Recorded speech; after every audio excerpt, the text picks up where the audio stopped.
fence too. It's got some nice decorations. We'll be going too quickly to notice it.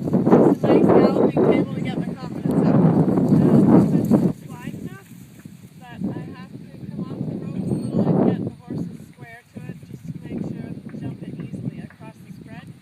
And I'm going to pick the second bush in from the left. Floor is another inviting table which will get us ready for the water within there. A big drop in, not a super tall rail, but tall enough. So after that big wall, I'm going to start working on bouncing my beach ball so that I have enough lift that they don't rub any legs and when they see the drop in the water on the other side. And I'm going to jump the center of this first one and jump the wing of the duck. And it's going to be in a nice 4, I think. But anything can happen, so it's line over distance. This is a nice fence because it's a galloping fence. It's quite wide, so you'll have to take it at speed, and I quite like it. Here we have a ditch and wall. It's got a nice bit of hedge on the top, so you can take it at a bit of pace. We are keeping an eye out for me on the other side, which is 5 strides away. It's quite narrow, and it's on a little bit of a slope. So I will take this with enough pace to cross the ditch, but still have enough control to be accurate over the skinny afterwards.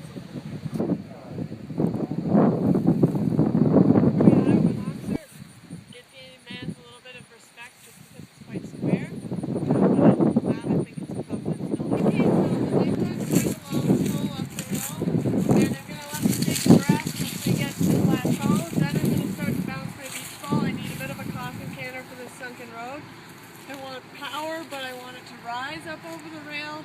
Then I think it's going to be a 5 to a very wide skinny over there. Again, it's line over distance, and they do need enough power when they get to B. So those last 2 strides have got to be pushing, otherwise they might tip up on the back side of it.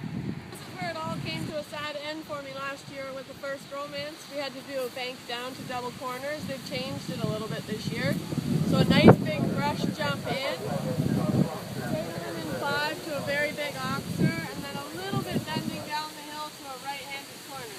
This is a very, very busy area. A lot of spectators. It's very distracting. That plus the shade and the light, I think, plays a big factor. I'm glad they changed it this year.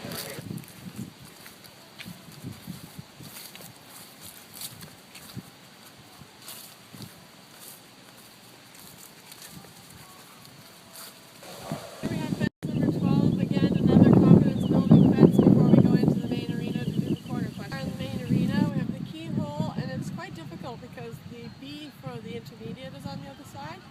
You have to steer the horses away from the B for the intermediate, turn right and do 2 left-handed corners 2 strides apart. So I think it's a 6 and then a 2 stride between the double corners. Scores in for Charlie Plum and Argental are now confirmed from the judge at C, 61.11, the judge at E, 60.74, Charlie and Argental, 58.6. Sinead Halpin and Manuel de Carnaval. My best panda white here. You can jump the right, or you can jump the left. I'm going to jump this side because it's turning already, and I don't think it really makes a difference in terms of the ditch. This one has a bit of a bigger lip to make the ditch look a little deeper. That one has a bit of a lower lip to make the ditch look a little less. I think we've already done enough ditches to not worry. Alright, here we have the hammock. It's no time to take a nap. I'm going to jump the slight dip so the horse can see there's a back to it instead of the rise, just in case it has a little accident here. I know it looks like a straightforward fence, but it is in the shade and it is halfway through the course, so we do have to be careful. As you can see, we have the coffin. Apparently we're not allowed to call them coffins anymore, so it's rail, ditch, brush.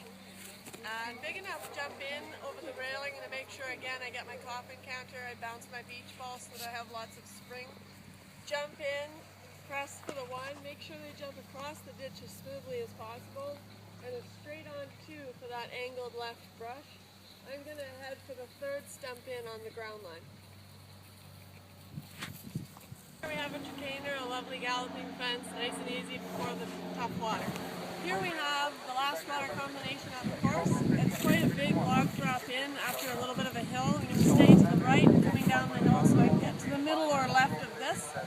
I need to give the horse as much freedom in its neck as possible so it doesn't rub its stifles or its back end on this drop. And then I have to swing a little bit left and hug that decoration there with the sheep on it and jump slightly left to right over that angled cabin, which is a very steep angle and wide enough that it could cause a problem. It's no time for a picnic. This is a great big table to get them galloping.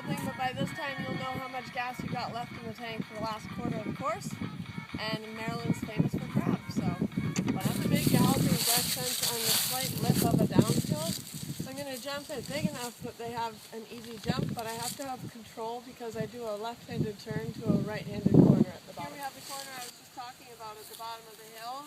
For an open corner, it's actually quite inviting. Open corners not being my favorite. And the option would be to jump that triple hedge if you had a terrible jump over the oxer, or maybe if you had to run out here. But then you have to loop around to the left and jump another corner very similar to this, maybe slightly lower. So I feel like even if you had a problem here, it might be in your best interest to represent to this, because this counts for B and C. And you're going to have to do a right-handed corner that is very like this anyway, and it's going to take more time. Alright, this is one of the last left-handed questions, which I will be happy to be passed through. I would say this is a good, solid 3-star angle. I think I'm going to try and ride it in as straight a line as possible later on in the day. Hopefully they're running straight, and the more you use your hand to turn and twist them, the more chance you have of injuring, but also of distracting them off of their line. So I'm going to ride the left side of this. There's a slight point in the ground line. I'm going to ride straight towards that point, this left-handed bush, land, and go in 3, heading towards the high side of the brush a little bit there. And I'm going to keep my whip in my left hand, give a little tap on the shoulder. If I've had trouble anywhere else, I may or may not come straight at this, track left, go around the trees, track right, and jump over the hedge. But I'm hoping to be able to go straight through. Here we have a nice roll top. I'm going to pick the orange flowers in the middle and head straight through.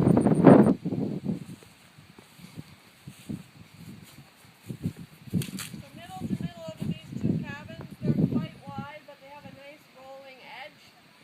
You do have to get out around the turn and line them up nice and straight, ride positively. The slight downhill will carry you a little bit, and then hug the ropes on the way up. And we have a lot of complex here. Nice positive ride with the hedge in. Going to make sure I keep coming around the turn, use the turn to balance them up, and ride positively in. Should be a nice 3 to that skinny hedge, keeping a little bit left so that I have a nice straight line all the way through. Hopefully this will ride. So very close to home now. I'm going to jump the second hound in from the right, and it is off of a bit of a turn and a rise, so that should help me balance up without taking up too much time. Bench jump, a welcome sight. Second last from home, just got to make sure we're careful and quick. Nice last fence, very well decorated, brightly colored, should help give the horses a little bit of airtime. Just have to remember it does have a roof. By this time I'm sure the horses won't care. And then we're going to boogie on to the finish line, which isn't too far away. Hoping for 2